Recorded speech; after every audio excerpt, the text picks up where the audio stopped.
7ನೇ ಅಧ್ಯಾಯದ 10ನೇ ಶ್ಲೋಕ. ಬೀಜಂ ಮಾಂ ಸರ್ವಭೂತಾನಾಂ ವಿದ್ಧಿ ಪಾರ್ಥ ಸನಾತನಂ ಬುದ್ಧಿರ್ಬುದ್ಧಿಮತಾಮಸ್ಮಿ ತೇಜಸ್ತೇಜಸ್ವಿನಾಮಹಂ. ಬೀಜಂ ಮಾಂ ಸರ್ವಭೂತಾನಾಂ ವಿದ್ಧಿ ಪಾರ್ಥ ಸನಾತನಂ ಬುದ್ಧಿಃ ಬುದ್ಧಿಮತಾಂ ಅಸ್ಮಿ ತೇಜಃ ತೇಜಸ್ವಿನಾಂ ಅಹಂ. ಸರ್ವಭೂತಾನಾಂ ಬೀಜಂ ಮಾಂ ವಿದ್ಧಿ. ಸರ್ವಭೂತಾನಾಂ ಬೀಜಂ ಅದರ ಅರ್ಥ ಏನು? ಎಲ್ಲಾ ಭೂತಗಳಿಗೂ ಕೂಡ ಬೀಜ ಅಂದ್ರೆ ಮೂಲ ಕಾರಣ ಅಂತ ಅರ್ಥ. ಅದು ನಾನಾಗಿದ್ದೇನೆ ಅಂದ್ರೆ ಭೂತ ಅಂದ್ರೆ ಒಂದು ಹುಟ್ಟಿದ್ದು, ಇನ್ನೊಂದು ಇರುವಂತದ್ದು. ಜಗತ್ತಲ್ಲಿ ಏನೇನು ಇದೆಯೋ, ಈಗ ಆಕಾಶ ನಿತ್ಯವಾದದ್ದು, ಅದಕ್ಕೆ ಹುಟ್ಟುವುದು ಅಂತಿಲ್ಲ. ಕಾಲ ನಿತ್ಯವಾದದ್ದು, ಹುಟ್ಟು ಅಂತಿಲ್ಲ. ಮೂಲ ಪ್ರಕೃತಿ ಅದು ಕೂಡ ಶಾಶ್ವತ ನಿತ್ಯವಾಗಿರೋ, ಅದಕ್ಕೂ ಹುಟ್ಟಿಲ್ಲ. ಅದು ನಿತ್ಯವಾಗಿದ್ರೂ ಕೂಡ ಅವುಗಳಿಗೂ ಭಗವಂತ ಕಾರಣ. ನಾವೆಲ್ಲ ಜೀವಿಗಳು ಹುಟ್ಟುತ್ತೇವೆ ಅಂದ್ರೆ ಆತ್ಮನಿತ್ಯವಾದರೂ ಕೂಡ ದೇಹದ ಮೂಲಕವಾಗಿ ಹುಟ್ಟುತ್ತೇವೆ. ನಮ್ಮೆಲ್ಲರ ಹುಟ್ಟಿಗೆ ಕಾರಣನಾದನು ಭಗವಂತ. ಇನ್ನು ನೀರು, ಸರೋವರ, ಮರ, ಗಿಡ, ಬಳ್ಳಿ, ಪರ್ವತ ಇದೆಲ್ಲ ಹಾಗೆ ಇರುತ್ತೆ, ಇರುವಂತದ್ದು. ಅದೆಲ್ಲದಕ್ಕೂ ಕೂಡ ಭಗವಂತನೇ ಕಾರಣ, ಬೀಜ. ಇಲ್ಲಿ ಮಾಂ ಸರ್ವಭೂತಾನ ಬೀಜಂ ವಿದ್ಧಿ ಅಂತ ಹೇಳಲ್ಲ. ನನ್ನನ್ನ ಎಲ್ಲದಕ್ಕೂ ಕೂಡ ಮೂಲ ಕಾರಣ ಬೀಜ.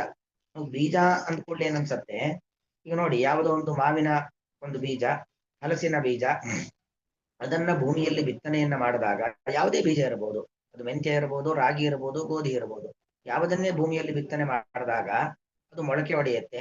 ಮೊಳಕೆ ಹೊಡೆದಿದ್ದು ಗಿಡವಾಗತ್ತೆ, ಗಿಡವಾದದ್ದು ಹಾಗೆ ದೊಡ್ಡದಾಗತ್ತೆ. ಆಮೇಲೆ ಅದು ಅದರ ಫಲವನ್ನ ಕೊಡ್ಲಿಕ್ಕೆ ಶುರು ಮಾಡುತ್ತೆ.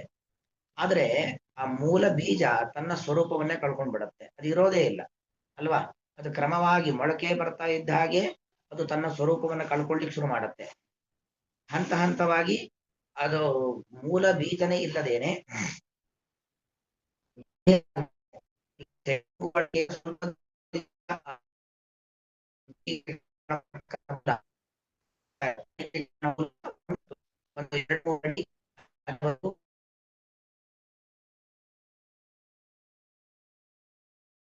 ಮೂಲ ಬೀಜ ಎಂಬುದೇನಾಗುತ್ತೆ, ವಿಕಾರವಾಗತ್ತೆ. ವಿಕಾರ ಆಗೋದನ್ನು ಅದರಲ್ಲಿ ಅದರ ಆಕಾರ ಬದಲಾವಣೆ ಆಗತ್ತೆ.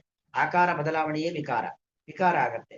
ಹಾಗೆ ಭಗವಂತ ಜಗತ್ತಿಗೆ ಬೀಜ ಅಂತ ಹೇಳಿದ್ರೆ, ಹೇಗೆ ಅನೇಕ ಧಾನ್ಯಗಳು ಭೂಮಿಯಲ್ಲಿ ಬಿತ್ತನೆ ಮಾಡಿರ್ತಕ್ಕಂಥ ಧಾನ್ಯಗಳು ಅದು ಮೊಳಕೆಯಾಗಿ ಸಸಿಯಾಗಿ ಅದರ ಮೂಲ ರೂಪ ಬೀಜದ ರೂಪವೇ ಇಲ್ಲ ಅಂತ ಕಣ್ಮರೆಯಾಗ್ಬಿಡತ್ತೋ, ಹಾಗೆ ಭಗವಂತನಿಂದ ಜಗತ್ತು ಹುಟ್ಟಿದೆ ಅಂತ ಹೇಳಿದ್ರೆ ಭಗವಂತನು ಅದೇ ರೀತಿಯಲ್ಲಿ ಅವನು ಈ ಜಗತ್ತನ್ನ ನಿರ್ಮಾಣ ಮಾಡಿ, ಬೀಜದಂತೆ ಈ ಜಗತ್ತನ್ನ ನಿರ್ಮಾಣ ಮಾಡಿ ಅವನೇ ಕೊನೆಗಿಲ್ಲ ಅಂತ ಆಗ್ಬಿಡುತ್ತಾನೋ, ಅವನಲ್ಲಿ ಪೂರ್ತಿ ವಿಕಾರಗಳು ಬಂದ್ಬಿಡತ್ತೋ ಅಂತ ಪ್ರಶ್ನೆ ಬಂದತ್ತೆ ಸಹಜವಾಗಿ.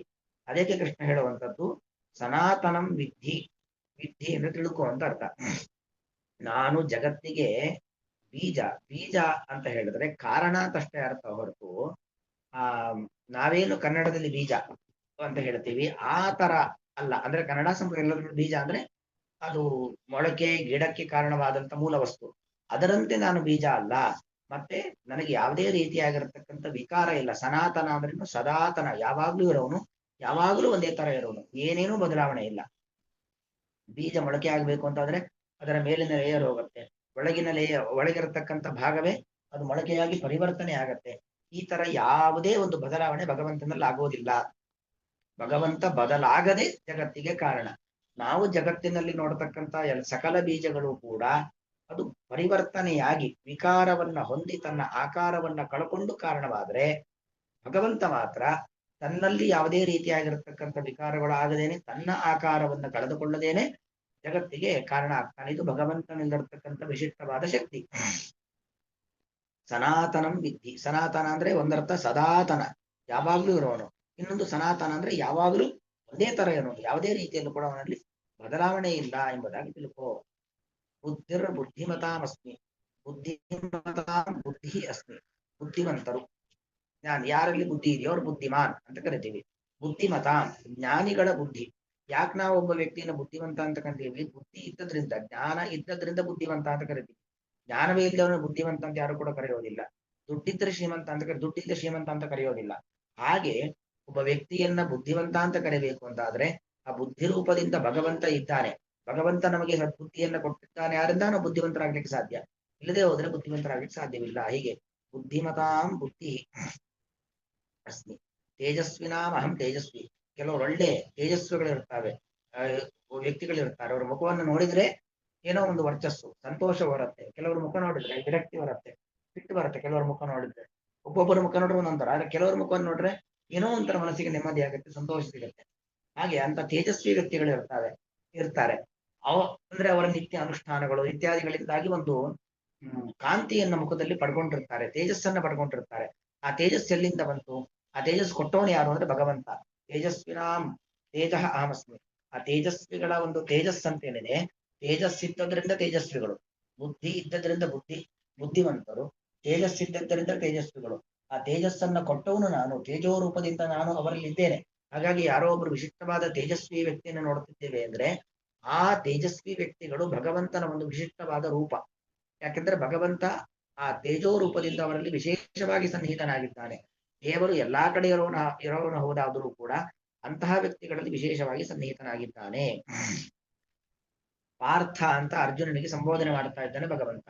ಪಾರ್ಥ ಅಂದ್ರೆ ತತ್ವಜ್ಞಾನಿ ಅಂತ ಅರ್ಥ. ಒಂದರ್ಥ ಪೃಥ್ವಿಯ ಮಗ ಅಂತ ಅರ್ಥ, ಇನ್ನೊಂದರ್ಥ ತತ್ವಜ್ಞಾನಿ ಅಂತ ಅರ್ಥ. ಅರ್ಥಂ ಪಾತಿ ಇತಿ ಪಾರ್ಥ, ಅರ್ಥವನ್ನ ತಿಳಿದವನು, ಇದೆಲ್ಲ ತಿಳಿದವನು. ಎಲ್ಲೇ ಏನೇ ಒಂದು ಶಕ್ತಿ ಇರಲಿ, ಮಾವಿನ ಹಣ್ಣಿನಲ್ಲಿ ಒಂದು ವಿಶಿಷ್ಟವಾದ ರುಚಿ, ಅದಕ್ಕೆ ಅದು ಹಣ್ಣಿನ ರಾಜ. ಸಿಂಹ, ಅದರಲ್ಲಿ ವಿಶಿಷ್ಟವಾದ ಒಂದು ಪರಾಕ್ರಮ, ಅದಕ್ಕೆ ಅದು ಮೃಗಗಳ ರಾಜ ಅಲ್ವಾ? ಹಾಗೆ ಪ್ರತಿಯೊಂದರಲ್ಲೂ ಕೂಡ ಒಂದೊಂದು ರೀತಿಯಾಗಿರ್ತಕ್ಕಂಥ ಶಕ್ತಿ ಇದೆ ಅದು ವ್ಯಕ್ತಿಗಳಲ್ಲಿ. ಒಂದು ಸಾಮಾನ್ಯವಾಗಿ ಅನೇಕ ಪ್ರಾಣಿಗಳಿದ್ರೂ ಕೂಡ ಮನುಷ್ಯ ಅನ್ನೋನು ಶ್ರೇಷ್ಠ. ಎಲ್ಲಾ 84 ಲಕ್ಷ ಜೀವಿಗಳಲ್ಲಿ ಮನುಷ್ಯನೇ ಯಾಕೆ ಶ್ರೇಷ್ಠ? ಅಲ್ಲಿ ಒಂದು ಭಗವಂತ ವಿಶೇಷವಾದ ಸನ್ನಿಧಾನ ಇದೆ. ಆ ಮನುಷ್ಯರಲ್ಲೂ ಕೂಡ ಯಾರು ಜ್ಞಾನಿಗಳಾಗಿದ್ದಾರೋ ಅವರು ಶ್ರೇಷ್ಠ. ಅವ್ರು ಯಾಕೆ ಶ್ರೇಷ್ಠ? ಅವರಲ್ಲಿ ಭಗವಂತನ ವಿಶೇಷವಾದ ಸನ್ನಿಧಾನ ಇದೆ. ಹೀಗೆ ಎಲ್ಲೆಲ್ಲಿ ಏನೇನು ಒಂದು ವಿಶಿಷ್ಟವಾದ ಶಕ್ತಿ ಇದೆಯೋ ಆ ಶಕ್ತಿ ಅದು ಭಗವಂತನದ್ದು. ಭಗವಂತ ಅಲ್ಲಿ ವಿಶೇಷವಾಗಿ ಸನ್ನಿಹಿತನಾದದ್ದರಿಂದಾಗಿ ಆ ಶಕ್ತಿಗಳು ಬರುತ್ತೆ ಅನ್ನೋದು ಅಭಿಪ್ರಾಯ. ಇದನ್ನ ನೀನು ತಿಳಿದಿದ್ದೀಯಾ? ಈ ತರ ಜಗತ್ತಿಗೆ ತಿಳ್ಕೊಳ್ಬೇಕು. ಅದಕ್ಕೋಸ್ಕರ ನಿನ್ನ ಮೂಲಕವಾಗಿ ಜಗತ್ತಿಗೆ ತಿಳ್ಕೊಳ್ಬೇಕು. ಅರ್ಜುನ ಗೊತ್ತು ಅರ್ಜುನನ್ಗೆ. ಯಾಕೆ? ಅರ್ಜುನ ಇಂದ್ರನೇ ಸಾಕ್ಷಾತ್ ಇಂದ್ರನೇ ಅರ್ಜುನನಾಗ ಅವತಾರ ಮಾಡಿದ್ದಾನೆ. ಅದರಿಂದಾಗಿ ಅರ್ಜುನ ತತ್ವಜ್ಞಾನಿ, ಅವನಿಗೆ ಇದೆಲ್ಲಾ ವಿಚಾರಗಳು ಗೊತ್ತು. ಆದ್ರೆ ನಾವು ಇದನ್ನೆಲ್ಲ ತಿಳ್ಕೊಳ್ಬೇಕು. ಆ ಮೂಲಕವಾಗಿ ಭಗವಂತನ ಜ್ಞಾನವನ್ನ ಪಡಿಬೇಕು. ಕೃಷ್ಣ ಹೇಳಿದ್ದೇ ಅದಲ್ವಾ, ಜ್ಞಾನಂ ದೇಹಂ ಸವಿಜ್ಞಾನಂ ಇದಂ ವಕ್ಷ್ಯಾಮಿ ವಿಶೇಷತಃ. ಜ್ಞಾನದ ಮೂಲಕವಾಗಿ ವಿಜ್ಞಾನವನ್ನು ನಿನಗೆ ಕೊಡ್ತೇನೆ ಅಂತ. ಹಾಗಾಗಿ ಇದೆಲ್ಲ ದೇವರ ಬಗ್ಗೆ ತಿಳಿದಷ್ಟು ದೇವರ ಬಗ್ಗೆ ವಿಜ್ಞಾನವನ್ನ ಪಡೆದಕ್ಕೆ ಸಾಧ್ಯವಾಗತ್ತೆ. ಪಾರ್ಥ, ಎಲೆ ತತ್ವಜ್ಞಾನಿಗೆ, ಅಹಂ ನಾನು ಅಥವಾ ನನ್ನನ್ನು ಸರ್ವಭೂತಾನ ಎಲ್ಲಾ ಚರಾಚರ ವಸ್ತುಗಳಿಗೆ ಬೀಜಂ ವಿದ್ಧಿ ಮೂಲ ಕಾರಣ ಎಂಬುದಾಗಿ ತಿಳಿದುಕೋ. ಮೂಲ ಕಾರಣನಾಗಿದ್ದರೂ ಕೂಡ ಸನಾತನಂ ವಿದ್ಧಿ ಯಾವಾಗಲೂ ಒಂದೇ ತರ ಇರುವವನು, ಯಾವ ರೀತಿಯಲ್ಲೂ ಕೂಡ ಬದಲಾಗದವನು ಎಂಬುದಾಗಿ ತಿಳಿದುಕೋ. ಬುದ್ಧಿಮತ, ಬುದ್ಧಿವಂತರಲ್ಲಿ ಅಹಂ ಬುದ್ಧಿ ಅಸ್ಮಿ, ಅವರ ಬುದ್ಧಿ ನಾನಾಗಿದ್ದೇನೆ ಅಥವಾ ಅವರಲ್ಲಿ ಬುದ್ಧಿ ರೂಪದಿಂದ ನಾನಿದ್ದೇನೆ. ತೇಜಸ್ವಿನ, ಒಳ್ಳೆ ಕಾಂತಿಯುಕ್ತ ವ್ಯಕ್ತಿಗಳು ತೇಜಸ್ವಿಗಳ ತೇಜ ಅಹಮಸ್ಮಿ, ತೇಜಸ್ಸು ನಾನಾಗಿದ್ದೇನೆ, ತೇಜೋ ರೂಪದಿಂದ ಅವರಲ್ಲಿ ನೆಲೆಸಿದ್ದೇನೆ. ಬೀಜಂ ಮಾಂ ಸರ್ವಭೂತಾನಾಂ ವಿದ್ಧಿ ಪಾರ್ಥ ಸನಾತನಂ ಬುದ್ಧಿರ್ಬುದ್ಧಿಮತಾಮಸ್ಮಿ ತೇಜಸ್ತೇಜಸ್ವಿನಾಮಹಂ. ಶ್ರೀಕೃಷ್ಣಾರ್ಪಣಂ.